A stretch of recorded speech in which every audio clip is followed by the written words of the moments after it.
This is my show at 11. It has no structure, no topic. Actually, I do want to have a topic. Miles thought of the topic tonight. It's called Music is My Bitch. That was, if you guys need to hear this show that we just had from an hour ago for any of this to make sense, but that is perfectly fine. And Mr. Andy and I are going to share a microphone tonight. And there's dogs in and out of the studio. Be careful of dogs. Don't drink and drive. And if you want to call in, this is a live call-in show, and the phone number is working. It is 213-973-2977. Again, it's 213-973-2977. We encourage your phone calls. You don't have to know what we're talking about. That's the whole point. Oh, and I definitely want to introduce... Okay, so here's what we're doing. Tonight we're having a special. It's a two-part special. We have Stevie and Miles in the studio, which is like pretty amazing. Yeah. And welcome. And of course, you know Mr. Anlu, and so he needs to talk too. Oh yeah, I'm here. He's going to talk a lot from his shared microphone now. I'm going to share it with Stevie. All right. And like I said, we don't have a topic, but the topic for us to, really what I want to talk about is how music is your bitch. Part of this, Ooh, can I start off with a story? Sure. All right. So, someone call in. Someone call in. Stop my story. All right. So I was in my senior year in high school.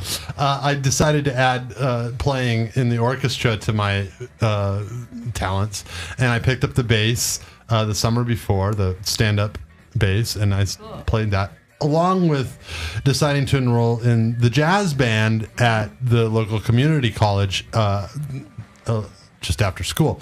So I was playing both and practicing for both and developed an incredible case of tendonitis. It literally, music breaks down. Yeah, in your wrist, carpal tunnel syndrome, tendonitis. And I got to the point where I couldn't actually open a door. Yeah. So music destroys your body.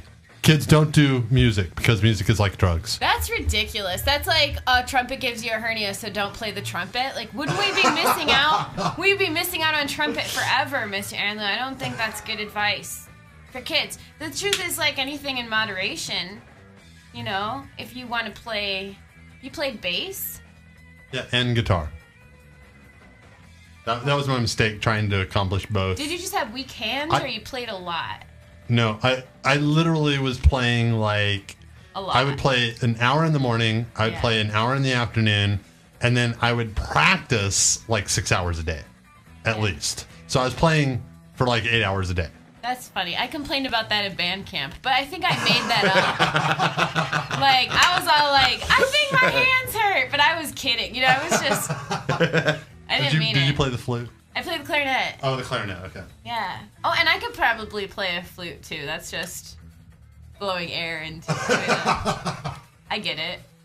I mean, but, so when you played when you were in school, you played a lot to, like, did you feel like it was impressing people that you played more than often? Did you record any of it back then?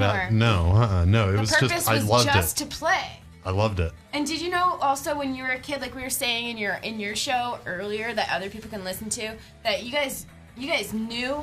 Oh, I lost my headphones. No, this is a good question. You guys knew when you were kids, like kids, you could hear music. You knew what sound quality was. I don't know if I had that. I know I had like a recognition when I was in a play and I made people laugh and I was like, this is what I want to do. I like this feeling. But it didn't necessarily have to do with music. Music came along with the whole, I should be a package of a product of something. I can make a comment on that. Yeah. Okay, in high school, I did my little thing, athletics, good grades. But I was also I was a recording artist at a doo-wop group. We'd go out and make our little gigs here and there. But when I went to the studio... And I was so excited. Sam Cooke was there. And I'm still in high school. Right. But I mentioned to the musicians, if you guys would, they were playing the Tennessee Waltz. And I gave them a little figure. Da, da, da, da, da, da, da, da, da. Okay. Piano player did this, bass did that, drums did that. So all of a sudden we had a recording. after the recording, the guys chipped in to give me $20. They said, this is what an A&R man. I said, what in the hell is that, you know?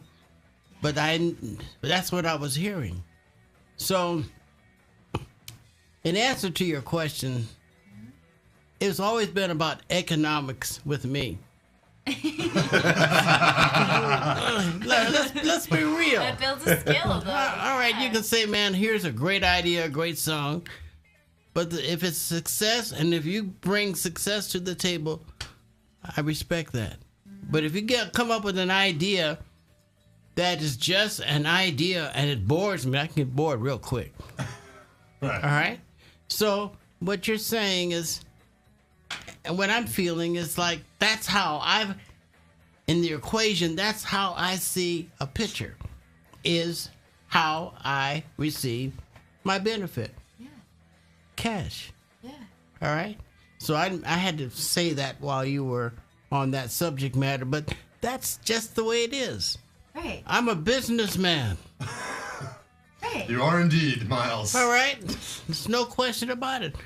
I breathe success. I mean, it can be the Dodgers winning. It can be the football games on the weekend. But success is success. There's no substitute. Mm-hmm. Right.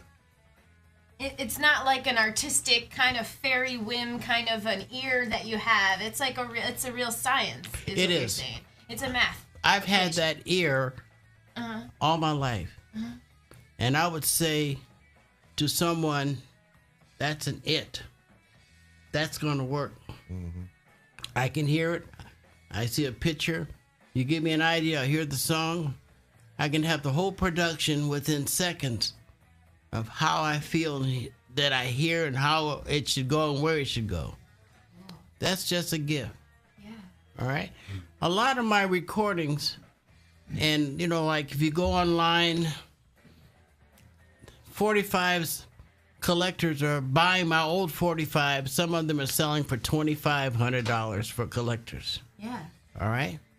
Now, there were times where an act would come to me and just sing me a song. And I would creatively find the chord changes on the piano, write, produce a production, take it to the studio, and make it work. Okay, that's an art. Yeah. You know? And that's why some of those collector records are so rare, because at that time I was putting my heart and soul into making something work, because I knew if one of those records can be a success, I will be a success. Right. Yeah. You know, I had to make it work. Seriously, Yeah. I had to make it work. Yeah. And there's a lot of sad stories where it didn't work. And the talent came back to me and says, and I really wanted to tell the talent, well, you didn't ask me if you can sing.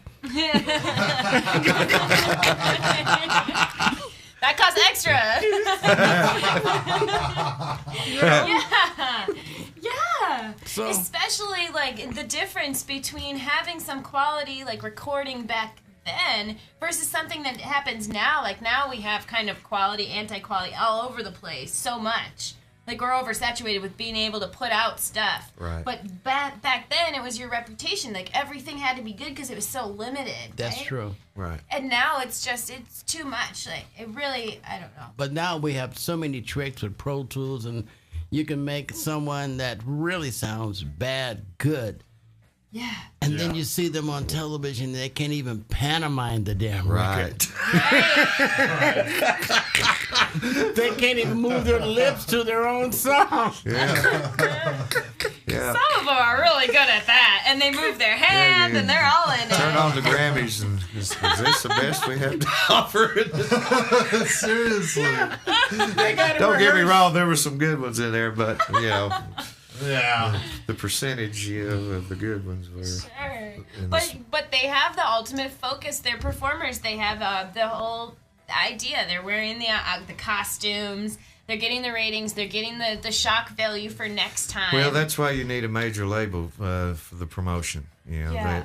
they get you out there. Of course, they're getting a lot of help from American Idol, and you know what else it seems like they do is they tear you down just as quickly or just as easily. They maybe plan. Oh, I have this conspiracy theory that what they do to some young girls, young musicians, young actresses is kind of break them down, tear them down. I mean, from all throughout history, like some of my idols. But even right now, it's happening to like what you could make popular Lindsay Lohan or something. Miley Cyrus. Miley Cyrus, she's on her way. Amanda Bynes, something. I think that is like a plan. I think it's a kind of a structure where they break you down to build you back up. Or Miles got something to say on that. Yeah, go ahead. 2 words: self-destruct. Yeah. Oh. Exactly. All right. Now, in other words, for example, a lot of the talent, all of a sudden they got $100,000 in their checking account, and they can do as they please. They can go down the Rodeo Road and, drop the plastic. Success sometimes came too soon for them, or the parents didn't really stay on top of them to give them the personal guidance that they have. But there's still no excuse. Self-destruct. Wow. So you don't think there's like a record label or an agent or someone out there being like, No, why don't you no, just because they pretend can't- you're going to set your dog on fire? No, because they can't. No, because none of them do. It doesn't work like that. They would be actually go clever. out there and they're trying to get away with being bigger and cooler, and Yeah, and they just want to go spend more crazy. money and go crazy, and then they get on drugs and they do alcohol because they can afford it now, and it doesn't seem to matter anymore because they're on top of the world, and that is self-destructive. Maybe So- that's something subconscious that we as like unsigned artists are trying to avoid. That maybe we don't want to let ourselves really go there because we don't want to self-destruct. So we know we have our subconscious limits that hold us back. we self-destruct before we get famous. Possibly. Like we self-sabotage our music because we think, I can do better than this, but if I do better than this, I'll get popular and destroy my life. Maybe that's not a conscious thought, or I'd hope not, but I don't know. it could be. It's a high. Yeah. It's a psychologically, music or an artist is to know that they have a successful recording. Yeah. It is a super high. Unfortunately, the high only lasts for maybe 3 months. Sure. And then when it falls and you're trying to get that high again because you're not being called upon and the limousines are not pulling up and the phone's not ringing, self-destruct, because now they got to figure out how to pump themselves up again. So here we go to the so-called friends that you think you have are coming to say, hey, try this. This will make you feel good. Self-destruct. Yeah. The patience of just being conscious of the business. I wish we had what we call a theatrical entertainment schools or a book on the rules of do's and don'ts. Yeah. And that would definitely help. But it's, unfortunately, the managers, the agents, they turn their heads. The numbers are coming in, and every time the artist goes and But aren't the record companies now looking more for straight edge acts? That Hell aren't- no. No? No, Their because record it's still companies are- art. Yeah. they're like the corporate America. They don't give a damn. What the hell? about Why the they should money. worry, man? No, look No, at I Amy just- Winehouse, what they did to her. Like that's Well, what she did to herself. Let's make that clear. Well, that's what But- we're discussing, I guess. Like that's exactly the thing. Yeah, they that's- didn't try to that's- stop her. The They record put her on company's tour. gonna talk Yeah, that that's right. talk. To try and make you believe that they're so sincere and caring about the artist. When the sales go down, what happens? Yeah. Next. Next, exactly. All right. Because while the sales are going up, you have another act coming in trying to get a spot. It's business, unfortunately. If you don't look at it the way it is, yeah, you got a problem. Because it doesn't last forever. Yeah. Well, isn't that? I mean, Got to make the best of it while it's there. But that's just the classic. Isn't I that think that's the classic rock and roll story. They get a taste of fame and then they burn out. And, sure. That's the real world. yeah. And the record company says, oh my gosh, did you hear about Joe? Oh, wow, what a shame. Well, what else do we have? Right, it's the next thought. It's not even a pause or what else could we do. Precisely. Yeah. Just who's next. Precisely. Right. Mm-hmm. You know, just like someone says one of your friends passed away, well, the first thing you say, oh, what a shame. Oh, he was or she was a good person. Okay, then you go to the wake, go to the memorial. Commercial. We got to go to a commercial. Okay, go ahead. Katarina Vanderham, makeup, hair, and professional model. She knows what it takes to make you look as good as she does. Want the right makeup and hair for men's magazines? Need to make an impression on your next catalog shoot and has the knowledge and talent to give you the look you desire for your next photo or video production. Visit KatarinaVanderham.com for more information. Katarina Vanderham, makeup, hair, and professional model. Carl Mahoney was born in the wrong era. He should have lived in the 50s alongside Humphrey Bogart and Marilyn Monroe, when bona fide stars were elusive, where presidents were worshipped and smoking was still cool. With his camera lens, he is able to capture that old Hollywood charm while smothering it with edge and sex appeal. His photographs tell a story of mystery and misconduct. What's up, bitches? He is the most interesting man in the world. His style and versatility makes him a brilliant headshot photographer for actors as well as live music performances. He looks for the essence of the artist and then helps create the atmosphere for them to comfortably live. Mahoney shifts effortlessly from studio to location, to the stage for the live band performances or to the actor's home for headshots with the utmost ease and professionalism, producing images worthy of promoting you, your film, or your band. For questions or to schedule your next photo shoot, visit StudioMahoney.com.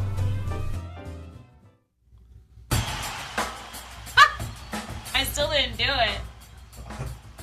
Okay, now you win. Before we start talking again, since the commercial really interrupted us, you can do Carl Mahoney Photography, or you can follow Father Mahoney on Twitter. Don't. At your own risk. Yeah. Yeah. Or don't touch Father Mahoney's Twitter. Don't touch Father Mahoney's Twitter. Ew. Anyway, we haven't received any phone callers, and I'm not sure why, and I don't really care. 213-973-2977. We're in the studio tonight with Stevie and Miles and Mr. Anlu. And that means there's no chairs for Troy. But shout out to Troy. He's probably drunk out there somewhere. And we wish you were in here, man, but we don't have enough seats for you. 213-973-2977. That's the last time I'm gonna say it. Okay, so anyway, let's talk about real music again because, wow. Oh, can I interrupt or change our whole topic kind of and just say, Stevie, I've seen you in concert when you were winning awards and the Sunset Strip and everything, and I just wondered, like, how do you do it all? Because I would be like yelling out numbers. Do you know what I mean? Like, how is it a brain kind of function? I mean, when you're up there making everything happen, just you know? That comes from Is it 6 years old. Yeah. Cool. Singing and drumming at 6. Yeah. Because, I mean, it seems like such a, like, that's a real skill that, like, a lot of people can't do, and just, it takes multiple sides of your brain to be able to, like, keep time and... Sing. Yeah. That's just what I do. So cool. I can't really explain. That's just, it just happens, because I've done that all my entire life. Do you remember how I was freaking out? Because, like, you know, he doesn't tell me anything in advance. We're just going to a concert. I'm like, okay. But then when I saw you, I was just like, no, this is not real. Like, it's very awesome, especially to watch live, because it's like a quality. It's not like something where you watch any entertainer, any celebrity, any kind of person who has it put together, and you almost think, I could do that. But when I watch you in concert, I wasn't thinking like, oh, anyone could do that. I was like, wow, this guy. No wonder he's winning like awards and stuff like that. Yeah, thanks. So, oh, well, yeah. But I mean, like, it's just something you've just known. Yeah, I can't really explain it. That's just what I do. I do what I feel, and so cool. That's what comes out. See, it's like driving. You don't think when you get behind the wheel, turn left, turn right, back up first. But Stevie's been doing this all his life. It's secondary. See, a musician is a gifted person. He is an individual that can play an instrument, have a conversation, chew chewing gum at the same time, and it goes further than just the instrument that he's playing. His whole body goes out into a different zip code. Right. Yeah. You got to go. That's part of it. You have to just ascend into another plane. You know. That's what happens. And then, depending on who is on stage with you, who you're surrounded by, you ascend. It's a phone call. Got a phone call. It better be interesting, because we're going back to that as a great conversation. Hello, you're live on Late Night with Laura. Happy Fun Time Show. Happy Fun Time. I love your guys' show. You guys are rocking. Yeah. Hey, listen, you guys. This is for Stevie. Stevie, man, I gotta say, thank you for keeping the funk alive. You're quite welcome. I mean, I'm a big fan of it. You know, even dating back to. Are you guys familiar with the Brothers Johnson? Absolutely. You know, I'll tell you, Get the Funk Out of My Face Get the was funk out of my face. One of my favorites. It was absolutely, it got me involved in the funk movement. I was just a little kid. You know, essentially what happened was we went to a garage sale with our folks back when we were really young, and our folks gave us like 50 cents to go ahead and pick out something at any particular garage sale that we were at. So I was running out of time trying to pick out some things that I thought were pretty cool, and I couldn't see, you know, any value in it for long term. So I turned towards a record album, and believe it or not, I was looking at it upside down, and I said, screw it, looks kind of cool. And I went ahead and I grabbed it. I bought it for 50 cents, and I took it home, only to realize that it was probably one of the best albums I've ever purchased in all of my life. Oh yeah. Wow. Great stuff. Yeah. It was just the cover art of the album that you never heard it? You didn't know who it was? I had no idea who it was. I just went ahead and essentially, I put it on the record player, and I started listening to it, and I said, you know, this is fantastic stuff. It was also featured in that one show, the movie, The Warriors. I've never heard that. You guys remember The Warriors flick? No, Yeah, that was the old gangs and the subways, and they had it was a gang movie, a really good one too to put on your list for sure. You'd really enjoy it. Okay. You know, I actually had recognize in there as well, but yeah, that's also when I heard the Brothers Johnson again, and it was basically the countdown till the main head guys came after the guys. It's a good flick. You got to see it. You know, I had the same kind of an experience when I was a kid, just grabbing a record because I thought, oh, that might be kind of cool, because just from what it looked like on the outside, two guys with a couple guitars, and I'm like, oh, that sounds like it might be kind of cool. It's called Chester and Lester, and I'm like, right on, yeah, this is good stuff, and I really dug it, and it was like the coolest album. Yeah. Chet Atkins and Les Paul. There you go. Yep. Well, you never know how that feeling. I've really got. I've listened to your music. I listen to XSite Radio all the time, and I've heard it play a few times, and I can really pinpoint it. You know, good quality stuff. And I have to say, you nailed it. Thank you, caller. Thank you. Thank you for calling really in. Appreciate that. Yeah, and you're right, Yeah. caller. All right, guys. Have a fun night. Talk to you later. Yeah. Bye. Bye. Cool. Back to Ascension. Oh, I forgot to ask who that was. Oops. Oh, wow. Oh, well. Caller. We called him Caller. You're an anonymous caller.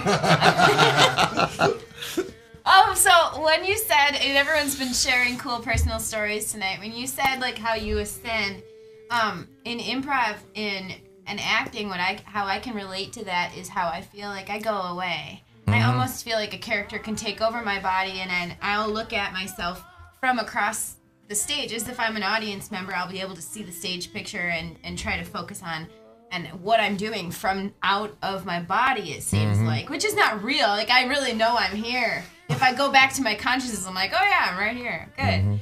But there is that. It's like a right brain. It's like when you draw a picture and you just get so into it, and then pretty soon the picture's done, and you're like, wow, where did I go for that? So if playing music with a band is like connecting on that other level, is that kind of what you're saying? Like going there? But to be able to go there, like I was saying, it's if everybody on stage is on that plane or can go to that plane, that's the key, to who you're surrounded with. 'Cause there's variables of planes that you can go to. Sure. And it's just a beautiful experience. You go to this one plane and the music's going here, and then you've got this group of guys, and then you didn't know that you could go to this next plane. Sure. Sure. And then pretty soon at practice, you're like, we need a new bass player. We don't know why. I'm like, no, we just need a new guy for that one. It's not working out with you, and we're not going to tell you why. Just to like get that to their next extent, right? Now, let's simplify this.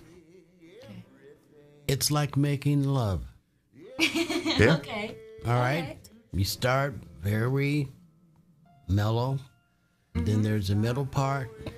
And then there's another part where both parties are just at a high, where you just want to scream, but you're screaming with an instrument. And you're staying in the pocket to not overshadow the other musician to your left or to your right. But it's everyone making love at the same time. Yep. One of my friends said it's just the closest that you can get to heterosexual sex. You have 5 guys playing, and that's as close as you can get to real heterosexual sex. Sure. It's that orgasmic when it really clicks. Yeah. Or for example, you said something earlier, and I meant to make a comment then. Here's a song that I think I've written, but I think it's a good song. It's entitled, Honey Do This, Honey Do That, Turn Around Baby and Let Me Hit It From the Back.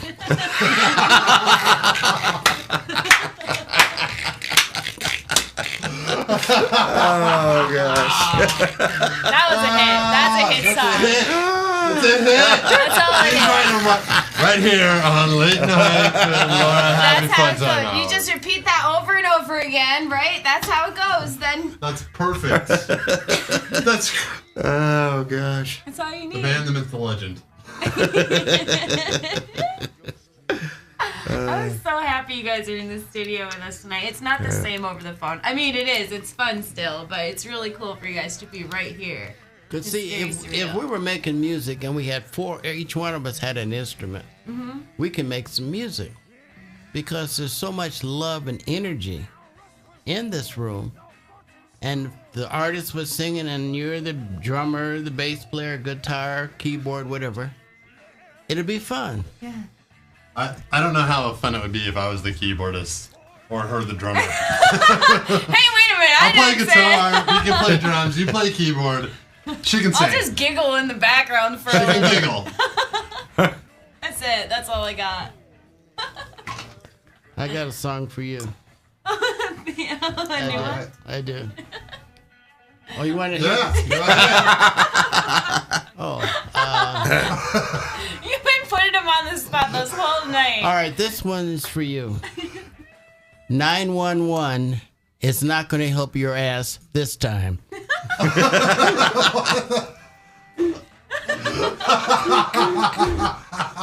Thank you. Thank you. It's true.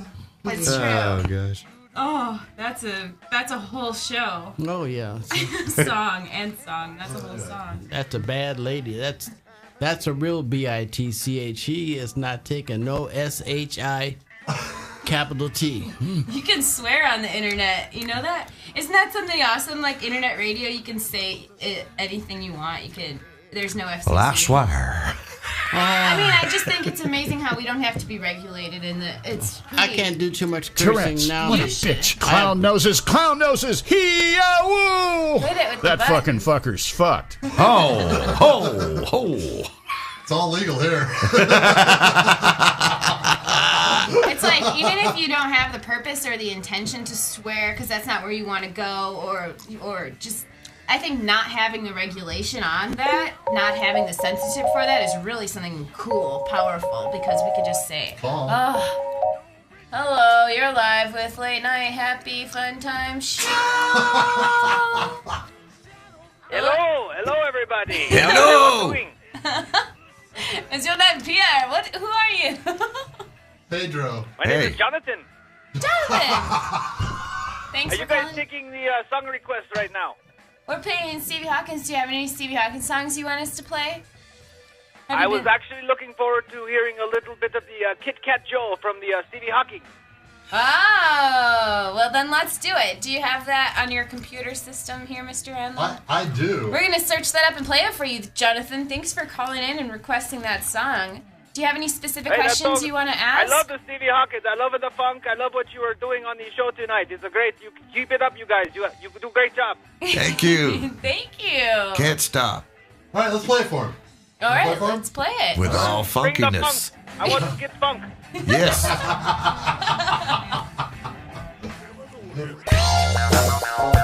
Yeah, baby.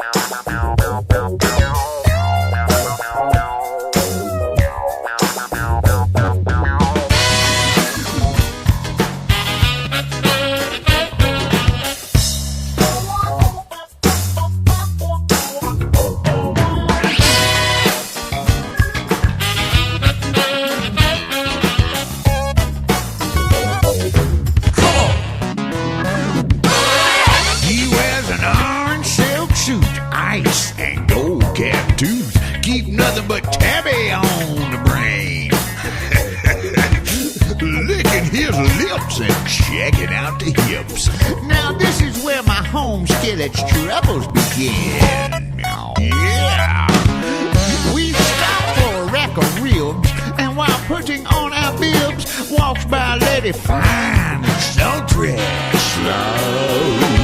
Cat said, baby, I'm heard from your lot. She said, mister, I don't play in the litter box. Cat found himself used in a scratching post. Here we go again. Cat Joe thinks he is the master feline blaster. Meow, meow, meow, meow, meow, meow, meow, meow, meow, meow, meow, meow. The ride in his stride, but he always steps into disaster.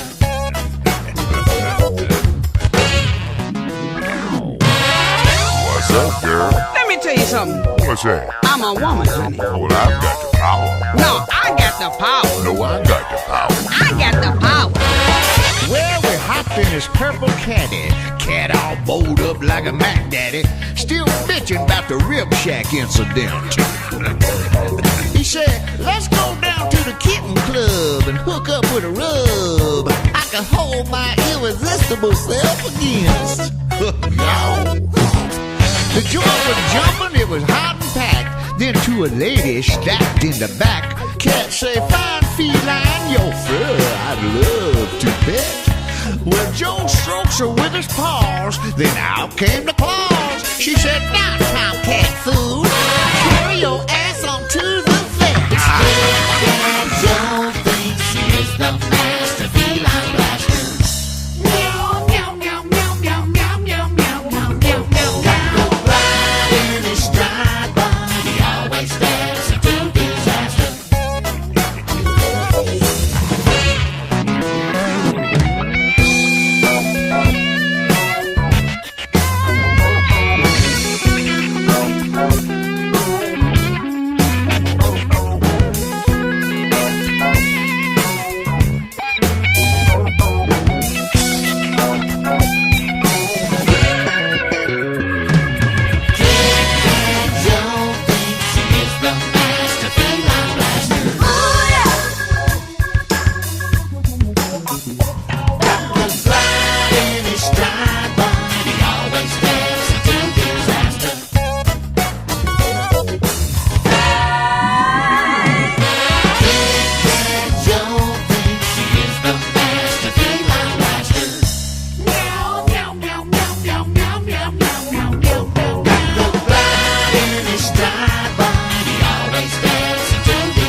Hey, Joe, what you say? We go down to the store and get a little bag of meow mix. Say what? Feed your fat cat. Hey, you making fun of me. Hey, that ain't right. Now, come on, man. Yeah, Joe. You say what? Play with a rat. You wanted to play with your rat? That's right. What? I thought it was a mouse. Hey, I can't help it. I know I'm irresistible. All the ladies just love me. I know I'm super fine. What a great song.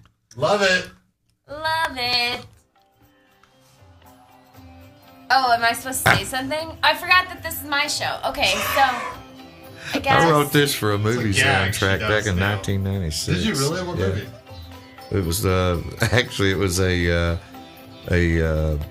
movie. It was called Dreamstalker. It was like one of those slasher movies or something. Oh. Yeah. no, and that Yeah. song played in it. Yeah, it's Sure. it's They one of need those to be things real happy you at when you're first. watching, sitting back and watching it. There's like this one scene in it where I can't remember exactly, but that's like, gosh, an Indian raga would be really good right here.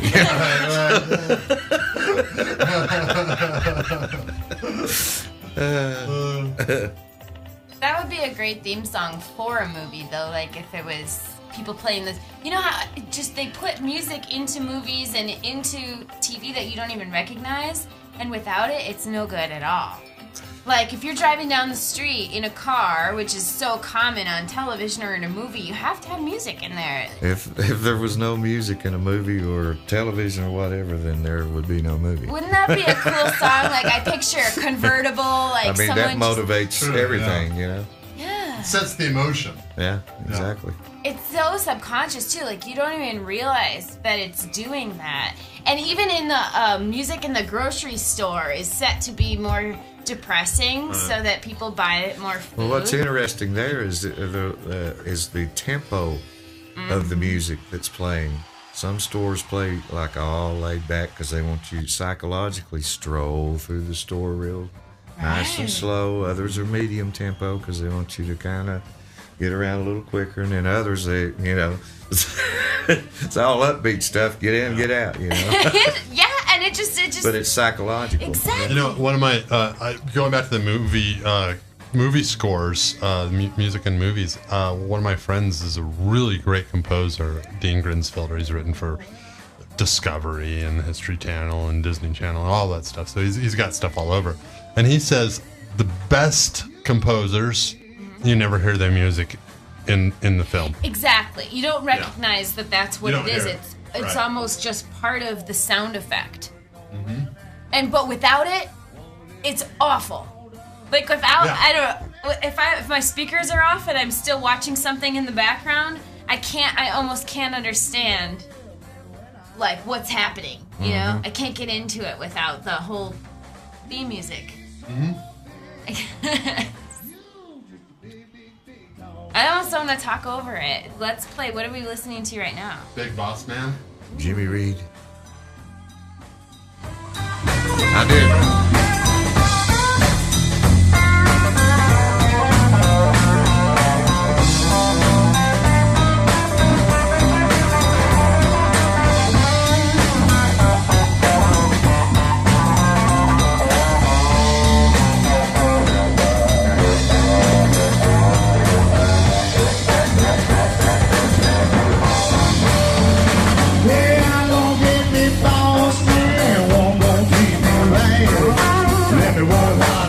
Love on my woman at night, big ball man, right? Tell me what I'm called. Tell me. You ain't so big. You big, tall and all. Yeah, let's play it again, that's best.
a lot of big time. Yellow dazzle. Oh, and Good job.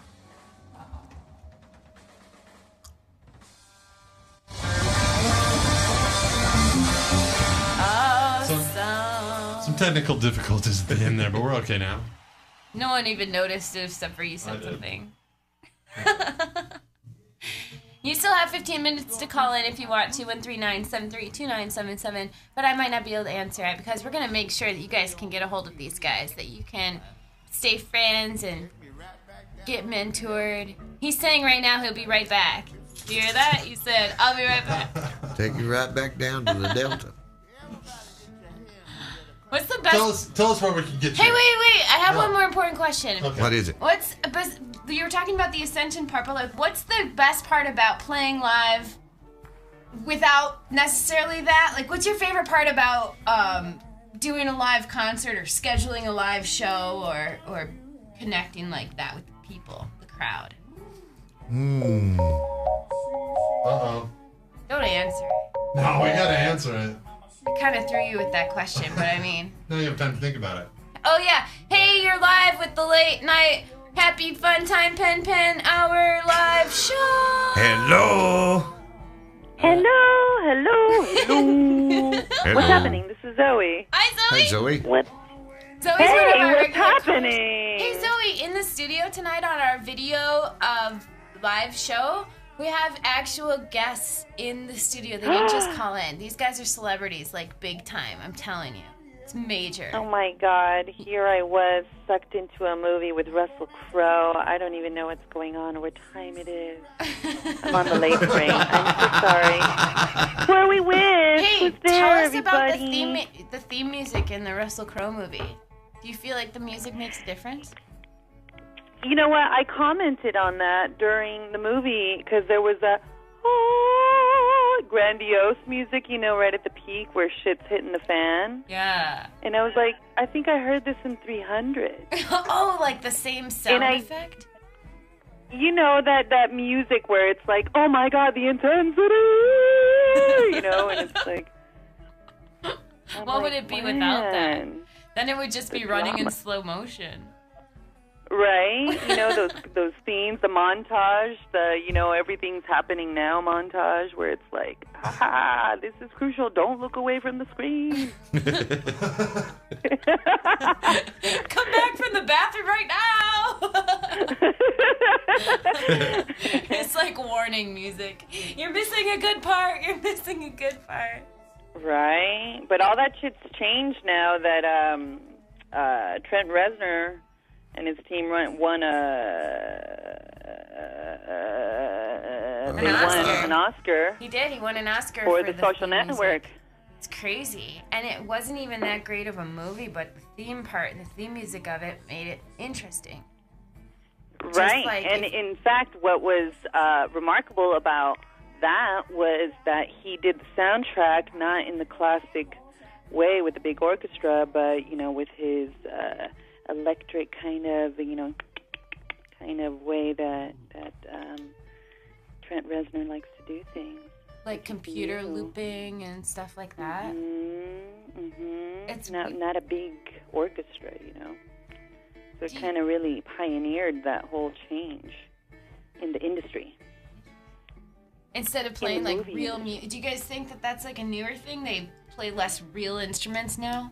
Like they could just do a fake loop or violin loop, so they choose that because it's easier and less money to do the loop. I mean, can you guys with real ears, can you tell the difference? You know, fake, real. Yeah. I mean, these are all terms, right? The terms are changing. What is fake? What is real? What is music? I love when you go there. That's so great. What is real? Oh my God. I think we only have 10 minutes left. We could fill a whole show with that one. Well, the movie I was watching was The Insider, and I think everyone should revisit that. Insider from 1999, Russell Crowe, whistleblowing on big tobacco. Remember, you guys were talking about that a while ago, about the Vapo cigs, the e-cigs. That's right. We talked about the e-cigs, that chemicals, you don't know what's going in your body. You don't know what. It's kind of still bullshit because, I mean, what it reminded me of is, like, really, like, what are we ingesting and why and who are we supporting? You know what I'm saying? It's like, it's still big tobacco. And you don't even have to put something like that up to your lips, really, because, I mean, you're breathing it in your air. It's being sprayed over. Ew, that's not happy fun time. No. Oh, yeah. It's anti. Don't it's get me taken. fun. Don't The point put is, me don't on this do tangent it. of happy non-happiness. I'm so happy today. It's silly. I'm having the That's best, fantastic. happiest happy day. Penicillent. That's good. Zoe, thank you Gotta so do much good.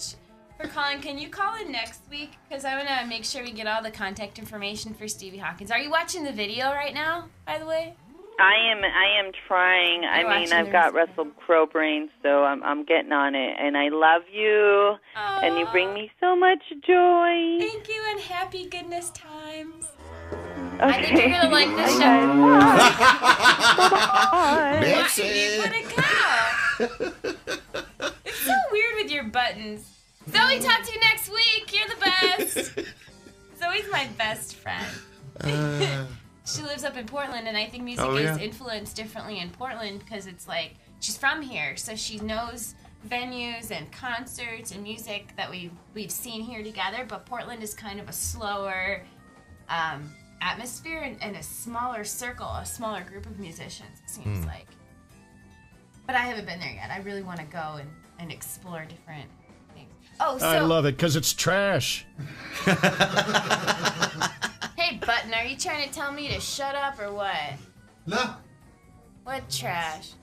Okay, so I definitely, before we have a couple minutes left, I definitely want to make sure that people can get a hold of you guys, because don't give them any information, by the way, that they'll actually track you down and ask you advice, because I wouldn't want them to clutter with your time, honestly. Like, But Stevie, on the other hand. Well, we want people to be able to follow you, Stevie, on Facebook. What's your Facebook? Because that seems the most popular, and then I'll link it. Facebook / Stevie Hawkins Music. Twitter is at Stevie Hawkins. Do you tweet? Do you feel like you actually send? Miles, do you send any tweets? Once in a while, but I'm not really a tweeter, I never know what to say. I always halfway tweet and then delete it. I'm like, I don't mind. like having to, you got, 140 characters, time you put a URL in there, it's like I don't have time to sit here and dissect this to Exactly. make this fit into a real tiny sentence. Yeah. But my website's steviehawkins.com. I just launched a brand new site and Nice. got some new stuff up there and getting ready to. I wrote a drum rudiment book. I was 2 or 3 years ago. I was at a St. Patrick's Day parade in Atlanta, and I was watching the high school bands going by in the drum sections, and I wanted to go and just punch the band director in the mouth. Sure. I was in that band. It's like, I'll bet you I was just, there. Yep. It's nuts. Yep. So it's like the kids, it's all match grip now, right? Right. That's fine. That if you teach a child or a young kid, old, doesn't matter. If you've got the traditional grip incorporated with that, it's like I go back and forth, Mm-hmm.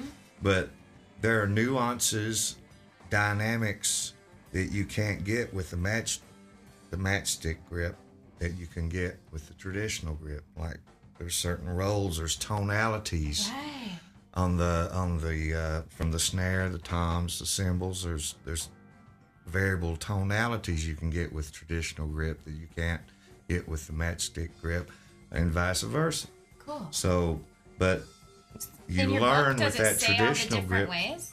In your book, does it say the different ways people can practice?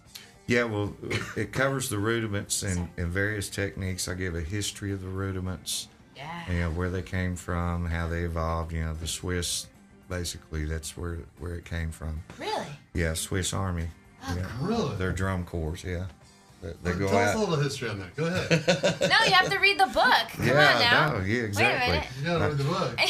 Where can we find the book online? You don't get well, to I'm going to be just putting talk. that up here in a couple of weeks. I want to make sure, go through and make sure that everything is correct. Exactly. You know, because I've got exercises written in the back of it, and but it goes through step by step. By anybody could sit down with this book and be reading, sight reading, basic notation up to intermediate notation by the end of the book. You know, I've got actual exercises in the back of the book that if you have gone through and learned all of these and followed all these instructions step by step, and I'm serious, it's a layman. But don't give it away because you think it's simple. You know what I mean? No, like it someone, is. a No. beginner, don't just give that book away because people are going to need to know.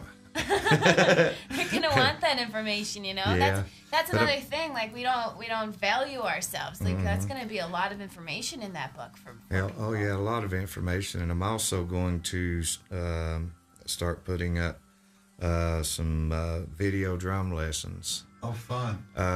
What I'm going to do is the market's kind of saturated with rock and other areas, but there's one area where I see with the young players is blues shuffles in particular, because most play stiff rock shuffles. Right. So yeah, I'm gonna give some variables on shuffles, some funk drumming, more in that realm, you know, and and relaxation. Right. So that they don't play so tense and everything. Yeah. Oh, it pains me to watch some of these young guys, you know. And they're hurting their bodies. It's like what Mr. Anlu did. Like they're end just up making with themselves tendonitis, painful. you know. Yeah. Sure. All instruments. Yeah. So. You guys, this has been amazing for me. I thank you from the bottom of my heart, really, for being here. Honestly. Miles, want to Thanks for having us. promote anything? I love everybody. Yeah! Thank you, Miles. As long as Everybody loves you, Miles. As long as you're listening to music, you are a friend and a relative of mine. I hear that. Everybody, your DNA is good with me. Mm-hmm. Everybody's a winner. Okay, you can reach me by Miles Grayson Facebook. Yeah!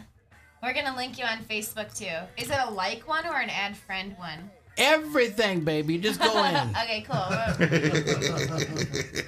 So if you're not already, follow us at Facebook, Late Night with Laura, Happy Fun Time Podcast Hour Live Show. Download us on iTunes, Ustream, YouTube, iTunes Radio. That's a new thing. And we'll see you next week. Thanks. Guys. Thanks for having us. Confirmation. No, this isn't mythical, nothing magical. Where there's clarity, she cries.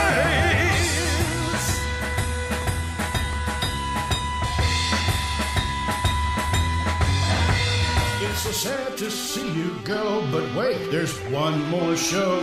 We'll see you next week. Until then we speak. Have a happy, happy fun time. A very happy pen time. Have a happy fun time all week. Yeah. Stay tuned for bass submission. Coming up next on XSite Radio.